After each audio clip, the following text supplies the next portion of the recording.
Hello, you're listening to Politics Uncensored with me, Zoe Grunewald. And me, Ali Milani. Coming up on today's show, the UK has issued its strongest condemnations of Israeli settlements to date. We'll discuss this marked foreign policy shift.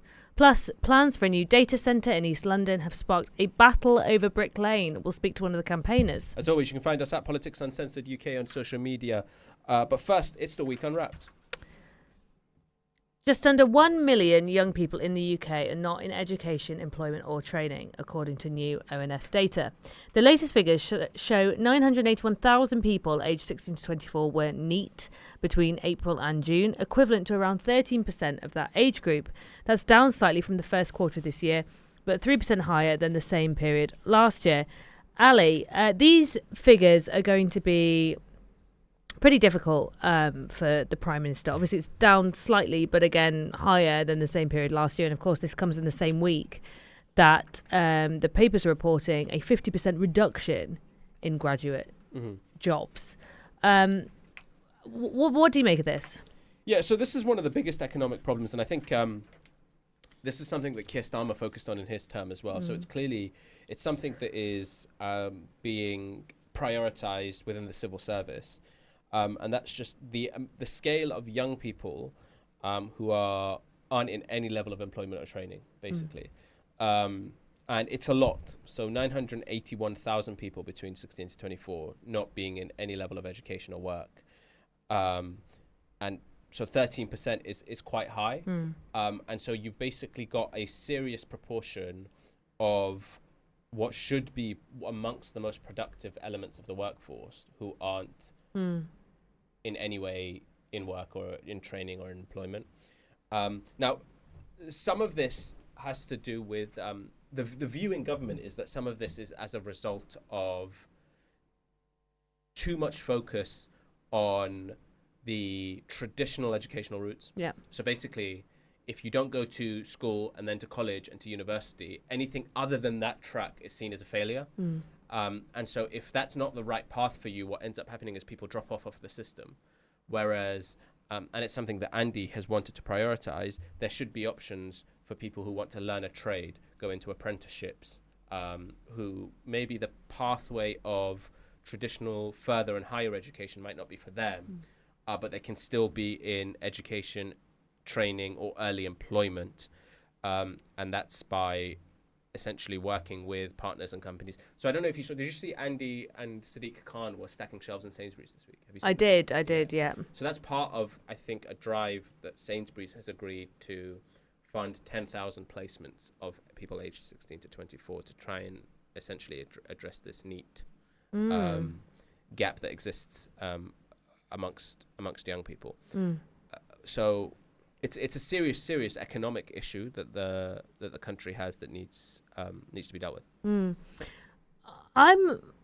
One of the things I keep thinking about is the sort of just the long scar that led to this crisis, right? So we have, I think, an amalgamation of issues that are causing this, but the thing I feel like is less spoken about is actually what it's like to be a NEET and how it impacts you. Yeah. So we have a generation of young people who basically reach their most formative years where they should have been actually at the really preparing for future careers, future higher education prospects, training, whatever it was, hitting that period through COVID, which was an unprecedented period of isolation, social isolation at a time where it's really important for you to actually get out and meet people and showcase your skills and be rejected and all those kind of things. And they didn't have any of that. Some of them may have gone to university then, graduated them.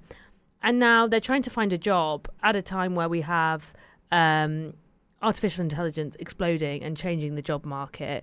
We have, I think, a cultural sort of sneering sometimes actually at young people and the challenges they face. We have huge waiting lists for mental health services, especially among children and young people. And of course, an explosion in social media use, which I think in turn has kind of been a result of and also contributed to the isolating of young people. So we talk about, and I think it's absolutely right to talk about apprenticeship places, training, whether higher education is fit for purpose, how we can encourage and incentivize businesses to take on young people. But the thing I think we focus less on is actually the plight of the NEET. You know, how does it feel and how does it affect you to be looking for a job for 6 to 12 months, living at your parents' house, perhaps after you've graduated, moving back in. You're not. Maybe you're not dating. Maybe you're not meeting friends because you're living under your parents' roof. You don't have any economic independence, and you're spending day in, day out applying for jobs, getting rejected, and maybe not even getting rejected, actually, just getting ghosted. Yeah. Like, what is that doing to a generation of young people who've already had all these things happen to them in the run up to that? And then what are the long-term impacts of that? So I think one of the things you're alluding to is mental health-wise, how does that affect you? Yeah. But it also affects you long-term in the job market because there are gaps in you. I always find this funny. So it's been a long time since I applied for a job, right? Pretty much since I was 18, I've been on interview panels rather than interviewing, just because of the nature of how weird my career has been. And I'm always interested, whenever I'm in with HR people, they end up asking people, why is there a gap in your CV, particularly around the ages of like 18 to 21? How can there not be a gap when you're applying for jobs for like 12 months and no one's getting back to you? It also comes with economic, like you presumably, if you're not working, you don't have access to a whole lot of money either, so you can't go socialize. Dependent on your parents or the state, Yeah, and the kind of impacts that has on people. I think you're right. And then when they do enter the workforce, they end up entering the workforce in places that they don't want to be in. So that's why I think you often get people jumping into different careers because they're forced into a track.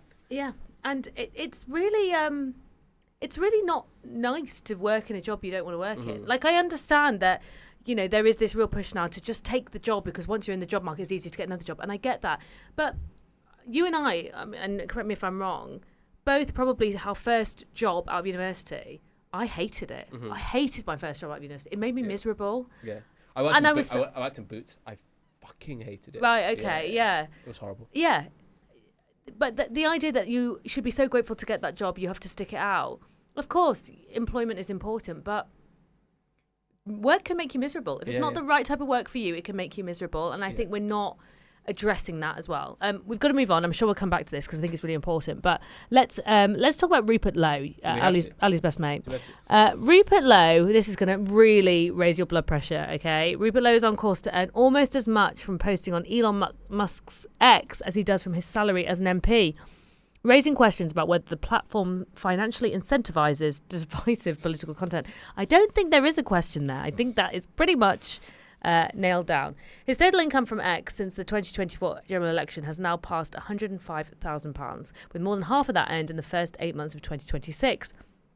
If this current average earnings continue, he can make just over £93,000 from X this year, close to the £98,599 annual salary for MPs. Now, I should just say, £93,000, of course, is a lot of money. It pales in comparison to how much Nigel Farage earns in addition to his income as an MP. Obviously, you will know he earned, I think it was £2 million since becoming an MP in side hustles, which is extraordinary.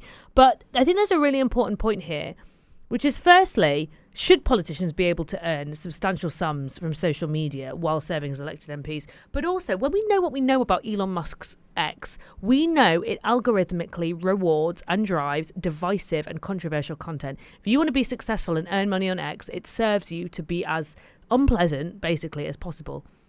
I think there's a question not only about whether our elected politicians should be participating in that model, but whether we as human beings should be participating in that model.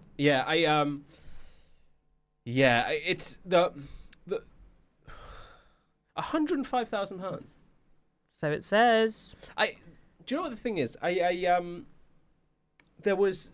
watched this debate around X and Elon Musk, and there's one thing if you were to believe that he was like a free speech absolutist, and his idea that this is the town square whereby no matter what your political views are, you can come into the space, and whether you're far right or far left, it's sort of an equal space for everyone. That's clearly not the case with X, right? It clearly, the algorithm rewards far right views and ideas, and it deprioritizes more. It deprioritizes more level, ideas. Nuanced ideas. Or wanting to turn the heat down. So it's not a town square. So, not at all. I mean, it might be a town square, not one that you'll ever want to visit. No. So that's one thing. And Rupert Lowe's popularity on X is artificial. It's not real, right? Like, if you look at when he tweets something, he'll get like 300,000 likes on something, right?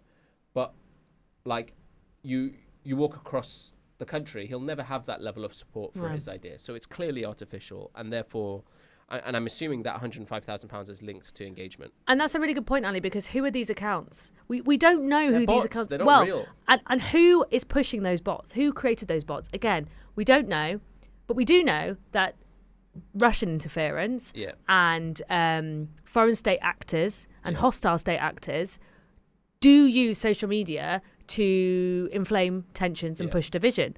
We do know that the accounts, for example, that were propagating misinformation after Southport were linked to Russia and other foreign states.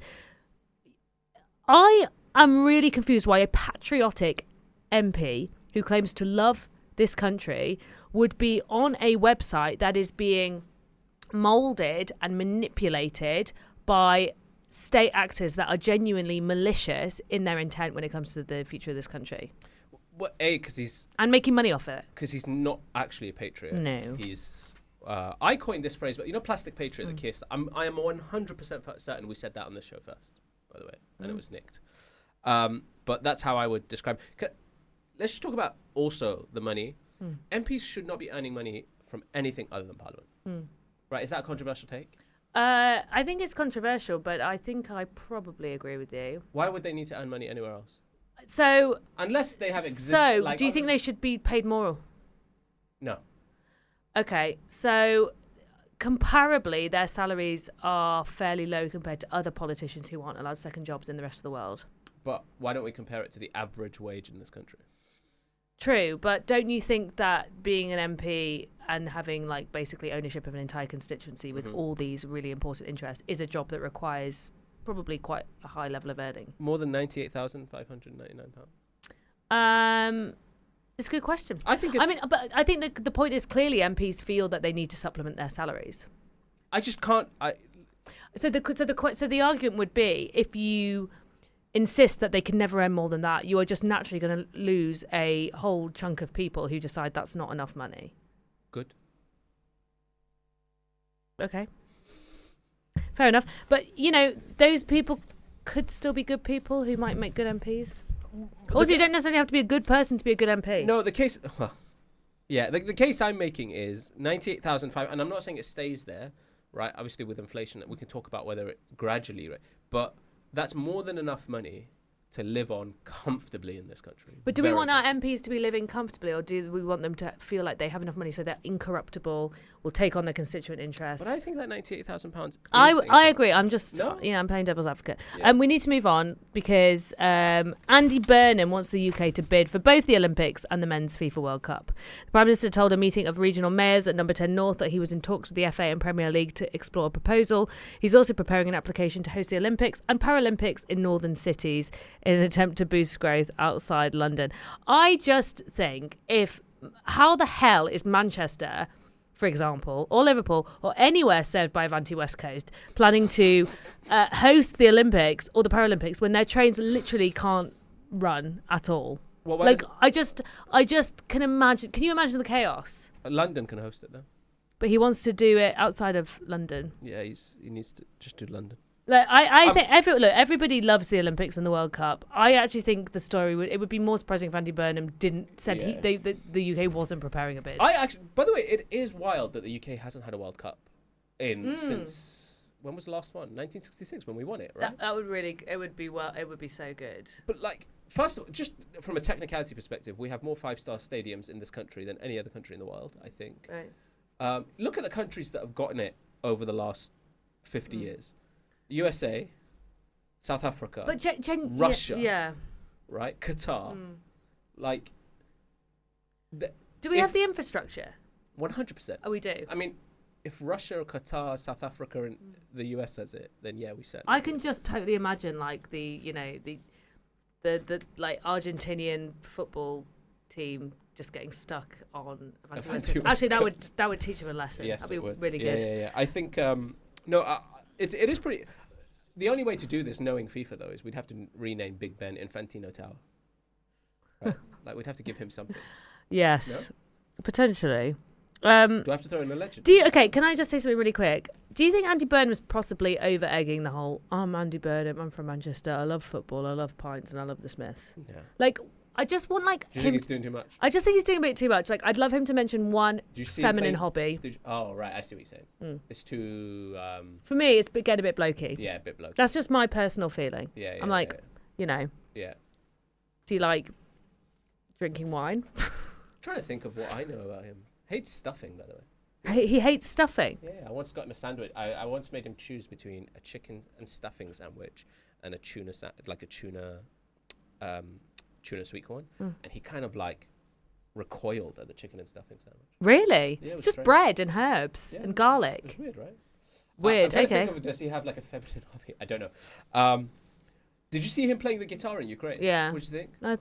Again, Bit much, right? thought he was doing a bit much. I did enjoy though. By the way, did you see he went and used the train, the underground, and he was using his Monzo card, and people were really freaking out about the fact that the Prime Minister has a Monzo card. That is quite fun. I imagine it's not his Monzo card. No. Okay. Let me have a think over the break and try and come up with if I know that Andy has any feminine hobbies. Okay.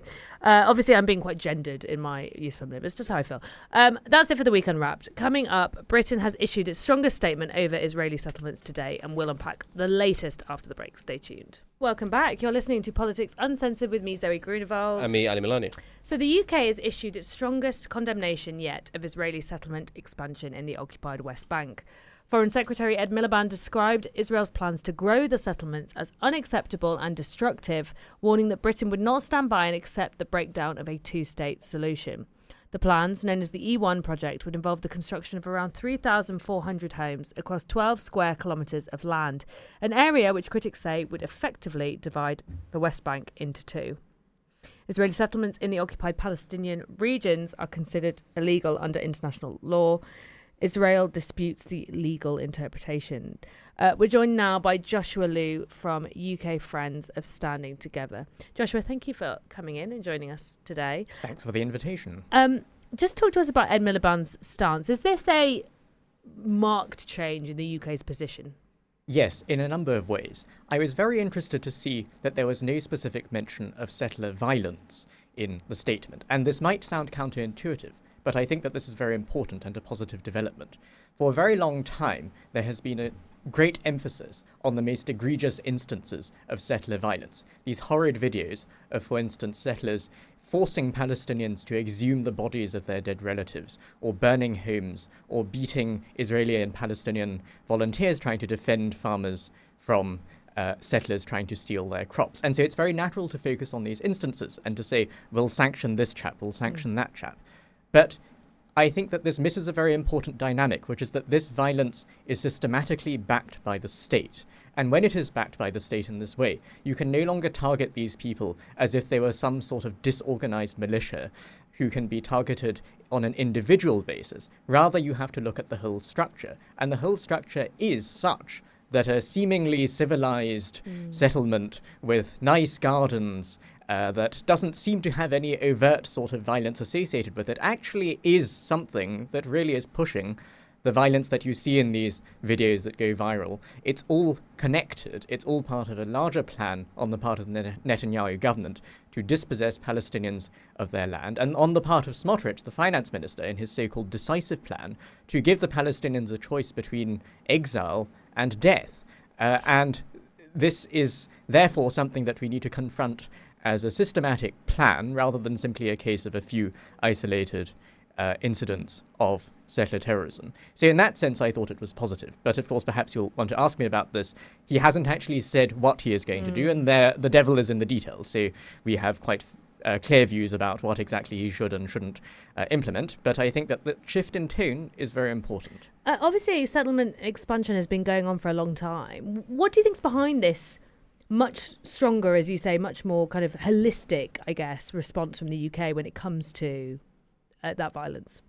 I think one aspect of this is that clearly the settlement project has been escalating, in particular since the last Israeli elections, when the radical far right, who used to be boycotted by Netanyahu's party, in the 80s and 90s, when the predecessors of Itamar Ben-Gvir spoke in the Knesset plenum, all the other parties, including the party of Menachem Begin, would leave the plenum to show their distaste for him. But these parties are now in government. So that is one aspect of this, which is not to say that, or downplay the real horror and violence of the settlement enterprise before, but it has got worse, and it can always get worse, and it's a mistake to forget that it can get worse. So I think there's a sort of delay there, but we finally realized what is happening.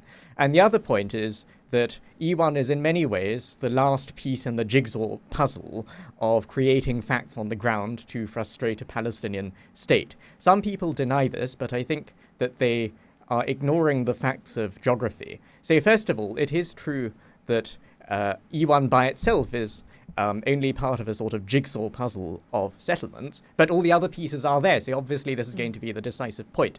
It's foolish to pretend that E1 is a settlement in isolation, and it's the first settlement ever to be established in the West Bank. I don't know why people think in this way.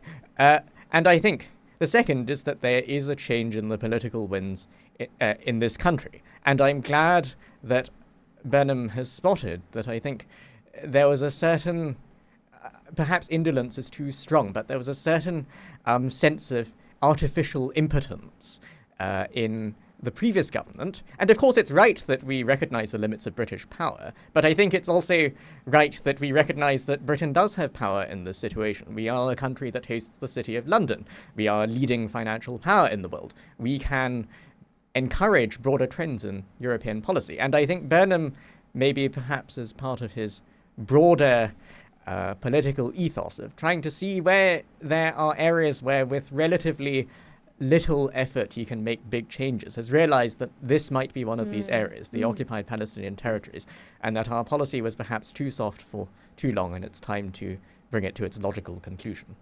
You speak about the E1 settlements. One of the purported reasons that Ed Miliband, the Foreign Secretary, has given as to why we're going to take probably more decisive action in terms of sanctions and trade bans is because he has claimed, and many others have claimed, that this would be the destruction of the Palestinian state. In reality, the facts on the ground would mean that it becomes impossible to have a coherent Palestinian state.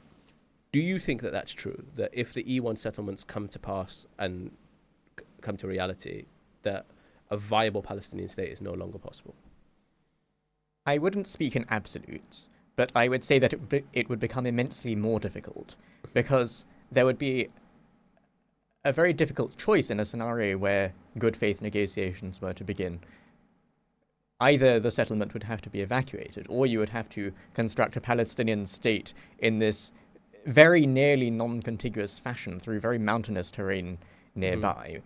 And this makes it more difficult to sell a two-state solution within Israel, because evacuation of settlements is a very painful thing. And the fact that I very much oppose settlements and think that they are violent and illegal enterprise doesn't mean that I shouldn't recognize that the more settlements you have to evacuate, the harder it is, the more scenes there are of people being taken from their homes and so on.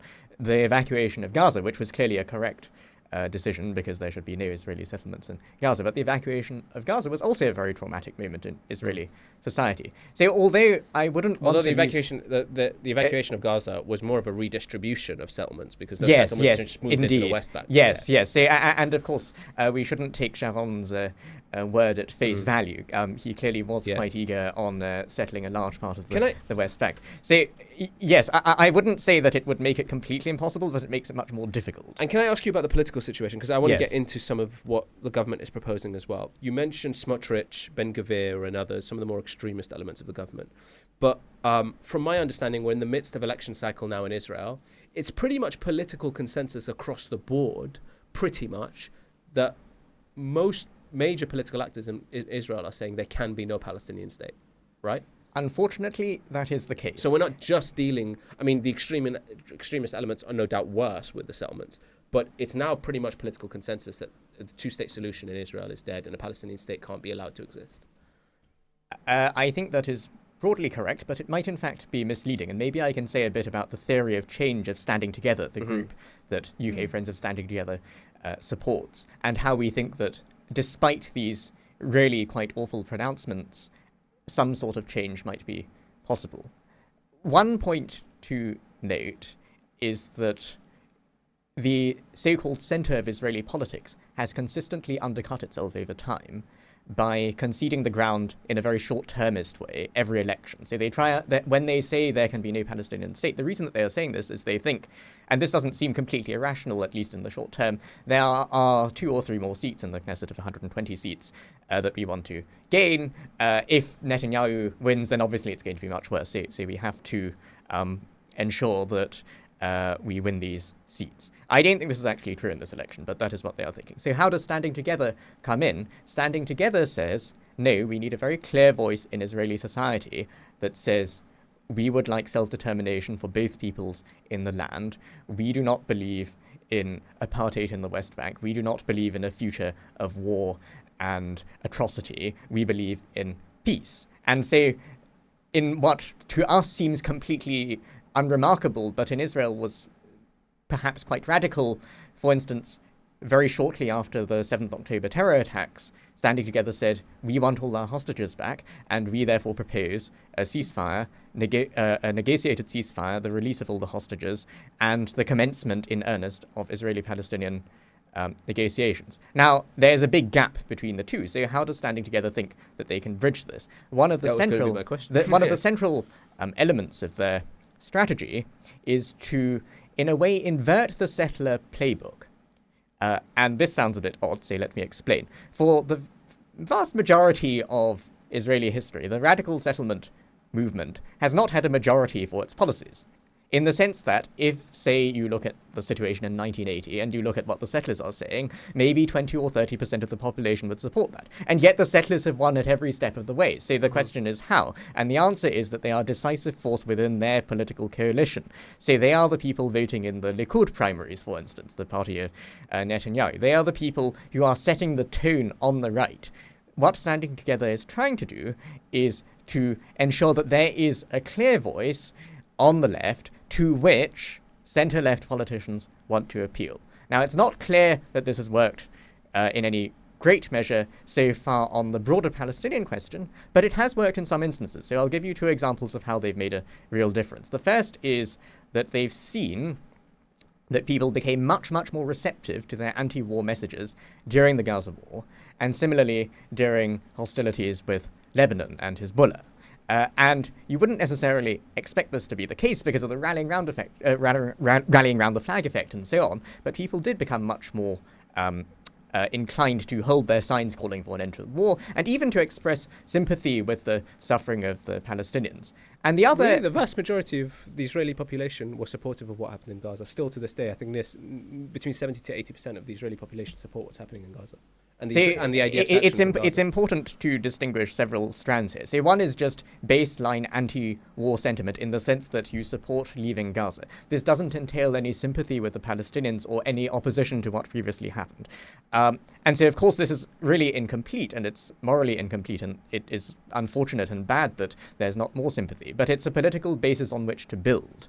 In other words, it is better that people vote in the right way, say things that are better, for instance, that we should leave Gaza, or that they should leave Gaza, or that there should be a ceasefire, rather than not saying this at all. So that is why I say that there's the possibility Joshua, my yes. problem with look, the picture that you paint is noble, right? Yes. Of a more moderate voice within Israeli society and within Israeli politics. My suggestion is you're losing quite badly because the mainstream, we agree. The mainstream political movement across political parties doesn't agree with you. Israeli society is supportive of what's happening in Gaza, although I agree, not broadly supportive of settlements, but doesn't support Palestinian statehood, right? So I can't see politically, you've lost the public and you've lost the mainstream political parties. Yes. So where we come in is we think that we can help from Britain and from Europe and internationally through external pressure. Okay. And so we want to combine external pressure with internal struggle. Mm-hmm. And I think a lot of people focus either only on one or only on the other. Yeah. But of course, the two have to be combined. And not only do they have to be combined, but they have to be coordinated. So the tone in which we suggest international, in which we explain why we are imposing external pressure is important. That makes more sense to me, which brings us to this, right? So if I may, Zoe, can you bring us to your position on the proposal, which is being reported right now, nothing been said from the FCDO yet, of a settlement ban of a trade ban on all goods coming out of the settlements. We fully support this, and we have supported this for, I believe, over a year. I think that I wrote a letter in late 2024 stating this position, and we might even have taken this position earlier. And we think the criticisms of this Yes. is it's going to be near enough impossible to distinguish between settlement goods and broader Israeli goods, right? How would you respond to that? I think the first point is that many Israeli businesses will be very interested in doing this, and it's perfectly easy for them to demonstrate that. In the same way as, for instance, a Turkish company that is suspected of doing business in occupied northern Cyprus is perfectly able to demonstrate that all its business is in Turkey. And then I would flip the question on its head. Consider a company that is trying to enmesh itself in the settlements because it considers its business in the settlements really important and therefore deliberately makes its products very difficult to distinguish. Well, what exactly are we meant to make of this company? It's probably reinforcing the settlement project. It probably has political sympathies in that direction. So in a way, targeting settlements is almost a self-regulating mechanism because it will hit all the people we should want to hit. And some of the arguments as well, some of the arguments is, well, if it hits the broader Israeli economy as well, so what, right? Because you've just explained to us there goes the political pressure. Yeah, but exactly, right? That all of these settlements don't come in isolation. They come with broad-scale support, both militarily and politically, within the Knesset and within the IDF, right? So, hurting the pressure on Israeli businesses and Israeli economy broadly is part of how the game works. It's why we sanction Iran. It's why we sanction Russia, right?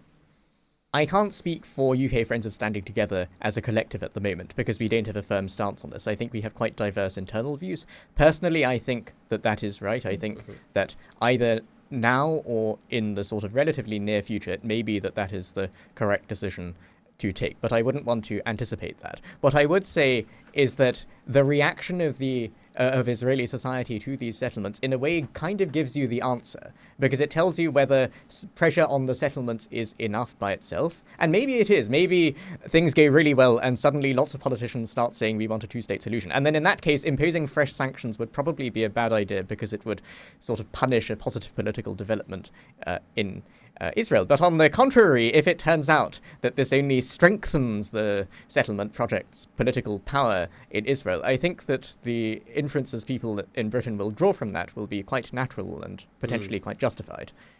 Joshua Liu, thank you for joining us in the studio today. Can I ask one last question? It has to be very, very brief. Do you think Netanyahu is going to win the election? No. Okay. Oh, well, that was fantastically brief.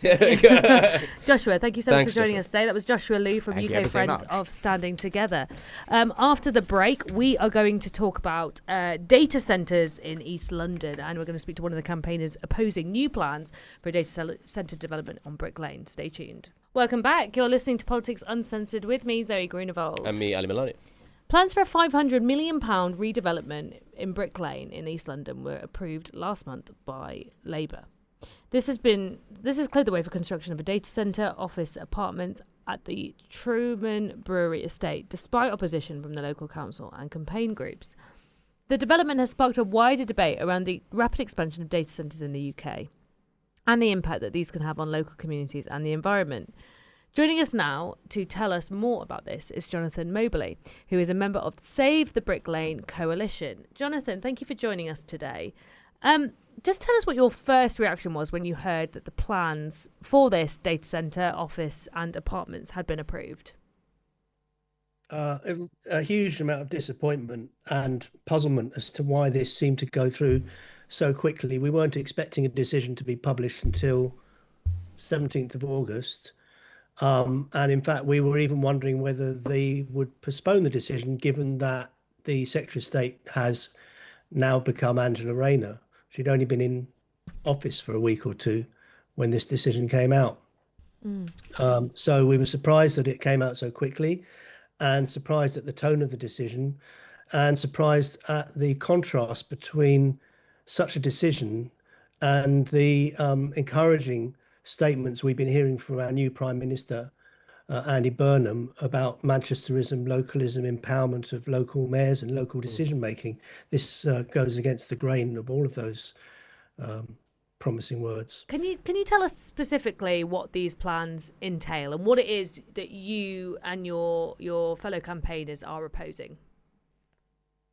Yeah, so this has been a long running campaign. It actually goes back 5 years or more, to do with the question, what do we do with an empty piece of land Mm. in the middle of Brick Lane, in the middle of Tower Hamlets, which has got a desperate housing crisis. Um, it's all owned by under single private ownership, 10 acres of land, um, ready for development. The campaign's been asking for a housing-led scheme, and in fact, the councils agreed with us on that, and the council themselves developed a master plan that gives an indicative yield of up to 350 homes Wow. on the east side and the west side of Brick Lane. And instead of that, we're offered an unashamedly commercial development, which is effectively an extension of the City of London. And at the sharp end of that development, of all things, a data center, which will provide no benefits at all to the local community. Jonathan, could you tell us a little bit about Brick Lane? Because look, I think if this was to happen pretty much anywhere, local communities would kick off, right? If there was an opportunity to build housing in a housing crisis, but instead you get office space and data centers, anywhere would kick off. But Brick Lane is a special part of London, right? So for our audiences who might not know where Brick Lane is and its like historic relevance to the city, can you tell them a little bit about why this hurts even more that it's Brick Lane? Yeah, sure. I mean, Brick Lane is a symbol of all things right and all things wrong with London. It's just outside traditionally, it's just outside the walls of the old City of London. And for hundreds of years, it's been known famously for waves of immigration and become the home for waves of immigrants going back hundreds of years. Most recently, we've got a very large and very strong Bengali community that goes back some generations. Prior to that, from about 120 years ago, we had a huge influx of Jewish community following, exile from Eastern Europe.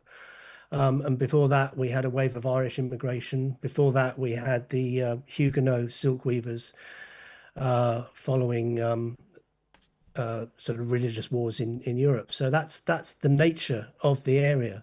It's been a welcoming home for immigration and a really positive story of immigration. There's a lot of poverty in the area. Today, you'll find a lot of overcrowded housing. It's fiercely independent. The Brick Lane itself has about 250 shop units on it. And one of the things that has always felt special about Brick Lane is the nature of the shops, and they're all independent traders. It's famous for the curry houses at the south end of Brick Lane, which is very tightly integrated with the Bengali community. And we did actually a study of a survey of all of the shops a few years ago to find out what makes them special. And people talk about independence, so we actually tried to measure that. And our idea of independence is if you feel you can walk into a shop and ask to speak to the owner. And sure enough, about 95% of all of those shops are fiercely independent small traders.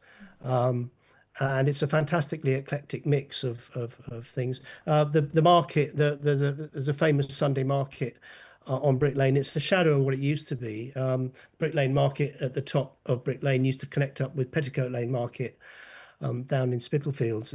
But because of certain types of development that have been going on in Brick Lane and certain actions by the council, the markets are much diminished from what they used to be. And in fact, when this kind of development is complete, we will see the end of the markets, certainly. So the government's argument for building this project is that having that data centre there will provide faster connectivity for city traders in the City of London, which is beneficial for the wider UK economy. There's also these arguments being made about data centres as important geopolitically for our kind of our national infrastructure and our security.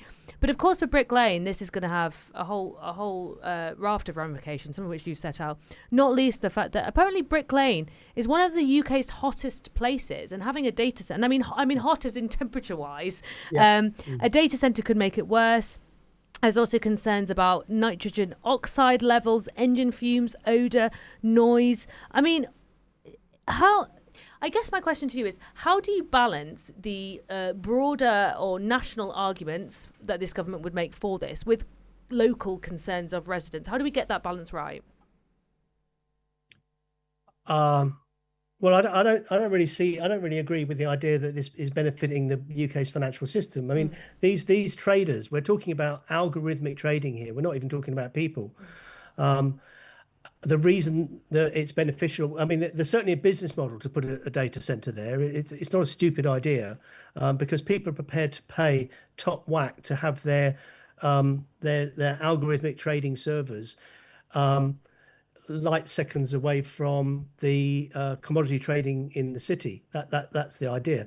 But this sort of algorithmic trading, does it really benefit anyone at all? I mean, it's not. No one's actually producing anything here. There's no public good in this, and it is questionable. I mean, in the long term, these trading floors are moving out of the city anyway. So, looking further long term, it's completely pointless. But once you've built this thing, it's not going to go away. So, Jonathan, there was two plans on the table. One, I assume, was the local council's master plan for housing, and the second one was what we're seeing here, sort of office space, the data centres, and some, I imagine, luxury apartments that will be put there. Yeah. Why did they go for the latter rather than the former? Was it purely financial decision? They're making more money with the latter. Well, so this is the developers have always said they have no interest in housing. In fact, they said they will, almost over their dead body, will they ever see housing anyway. The developers have also shown a complete lack of regard for the local community in the way they've acted over years. I mean, when the council published their master plan, the developers immediately threatened legal action and forced the council to withdraw it. And that's just one example of the extent to which the developers will go to get their way. Jonathan, forgive me. Treat me like I'm 5 years old on this. The developers own the land. Who owns the land? So they're the ones that own the land, right? Yeah. Okay. Mm-hmm. Yeah. The only reason I asked that question was, why would they be so if they're going to make money? I assume all these folks are always out to make whoever makes the most money, right? Yeah. So I assume their hesitancy towards the local council's master plan was, I can make more money by putting a data center here, and you're causing me PR difficulty by publishing a master plan that gives me. Yeah, absolutely. The data center, let's face it, is easy money. You build a big metal box. You don't even have to employ it. You don't even have the problem of employing people. Mm-hmm. You just build a huge metal box and you rent it out for loads of money. So it's a no-brainer. If there was no planning system, we'd just see data centers everywhere. Well, and that actually is a good example of what the planning system is for. To constrain this sort of. So the government have designated data centres as critical national infrastructure in 2024, which means basically these developments are put on equal footing with water, energy, emergency service systems, and in theory give the government more of a say over where they can be built and when, over the concerns of local residents. But I imagine that you are seeing that this particular case, even though it's specifically Brick Lane and what's happening there, is being watched by people all over the country because, of course, concerns about AI are wide-ranging. The concerns about expanding AI infrastructure and how that is going to be reconciled with the government's legally binding climate targets and, of course, the interests of local residents, that is a story that lots of different communities across the country will be mulling. Have you been either in contact with other similar communities who have similar concerns, or are you kind of viewing this particular case as not only a local case, but something that actually nationally is going to have ramifications? Yeah, well, we are. There's an campaign organisation called Global Action Plan, who we quite closely involved with, who have put quite a lot of work into bringing together the various campaigns nationally, and we meet on a fairly regular basis to swap notes. I'm quite well aware that the Brick Lane data centre, even though it's really small in the scheme of things, has become a sort of flag carrier for the whole issue nationally, which certainly means that we have it. It feels like a bit of an obligation to really do our best.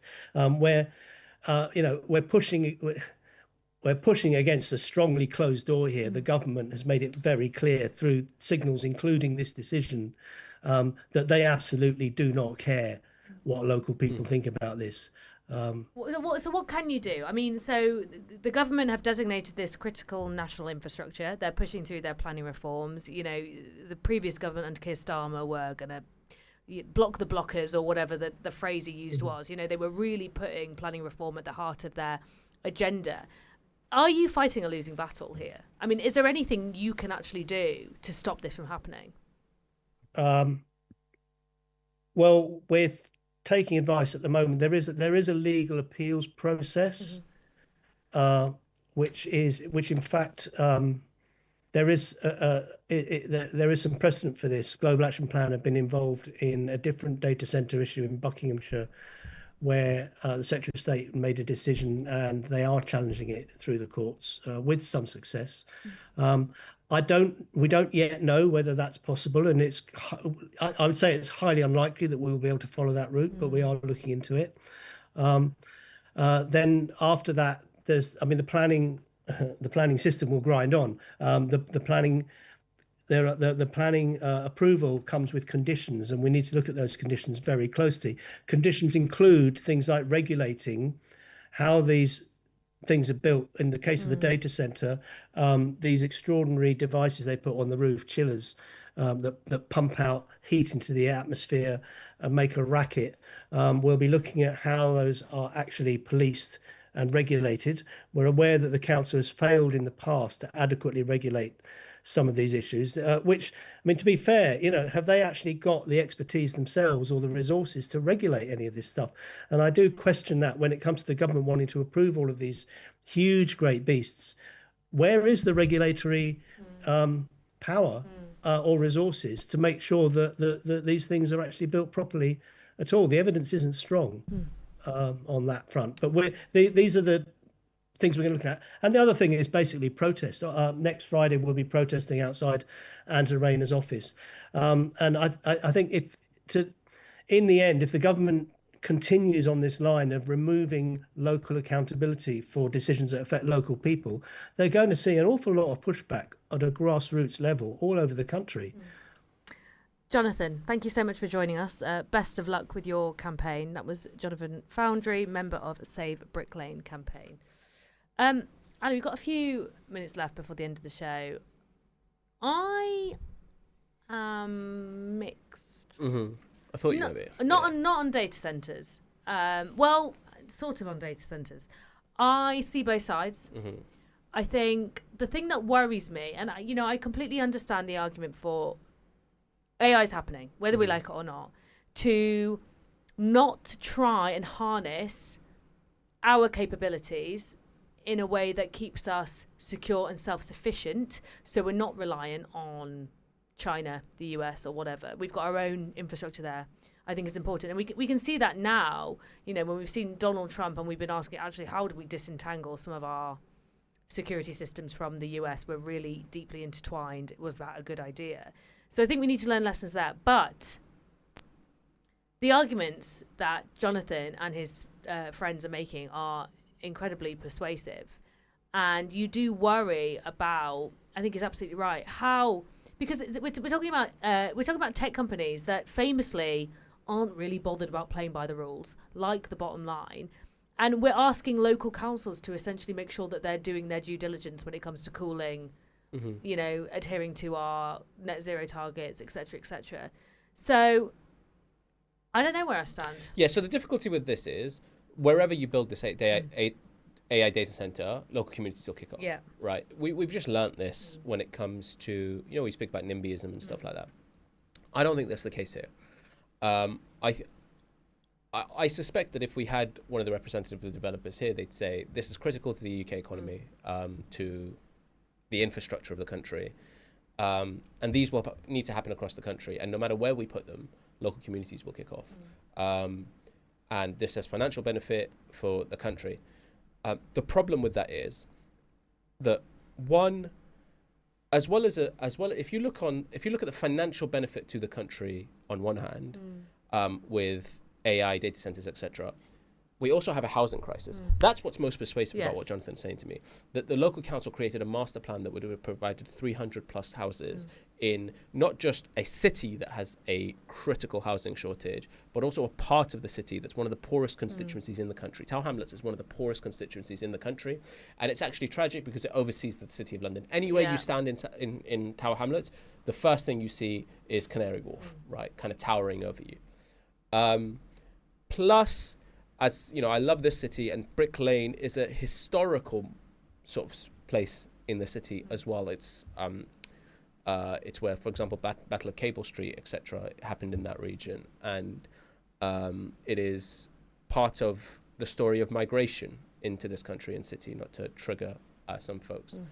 So I think there is a unique element to Brick Lane which insulates it away from people saying, yeah, but you would criticize this no matter where it goes. And given the housing crisis and shortage that we have, 300 plus housing units in the middle of London in one of the poorest areas of the country, plus given the city's housing shortage, I think, money better spent. It's money better spent. Yeah, okay. Very interesting. I'm sure we'll keep abreast of that story. And as we said, there'll be many more like it unfolding across the country. That is it from Politics Uncensored today. Join us next Thursday at 5 p.m. where we unwrap the week's political talking points. You can stay up to date with the show by following up Politics Uncensored UK on social media, where you can find me at Ali Manali Live. And you can find me at Zoe Grunewald. If you've missed any of today's show, you can listen back and catch up at fubarradio.com or via the Fubar Radio app. Well, thanks for listening. We'll see you next week for another episode of Politics Uncensored.